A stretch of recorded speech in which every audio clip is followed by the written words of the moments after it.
جن لوگوں نے اپنے پروردگار سے کفر کیا ان کے اعمال کی مثال راکھ کی سی ہے کہ آندھی کے دن اس پر زور کی ہوا چلے جو اسے اڑا لے جائے۔ اسی طرح جو کام وہ کرتے رہے ان پر ان کو کچھ قابو نہ ہوگا۔ یہی تو پرلے سرے کی گمراہی ہے۔ کیا تم نے نہیں دیکھا کہ اللہ نے آسمانوں اور زمین کو تدبیر سے پیدا کیا ہے؟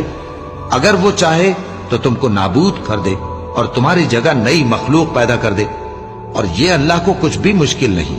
اور قیامت کے دن سب لوگ اللہ کے سامنے کھڑے ہوں گے تو غریب پیروکار بڑے بن بیٹھنے والوں سے کہیں گے کہ ہم تو تمہارے پیرو تھے، کیا تم اللہ کا کچھ عذاب ہم پر سے دفع کر سکتے ہو؟ وہ کہیں گے کہ اگر اللہ ہم کو ہدایت کرتا تو ہم تم کو ہدایت کرتے۔ اب ہم گھبراہٹ ظاہر کریں یا صبر کریں ہمارے حق میں برابر ہے، کوئی جگہ رہائی کی ہمارے لیے نہیں ہے۔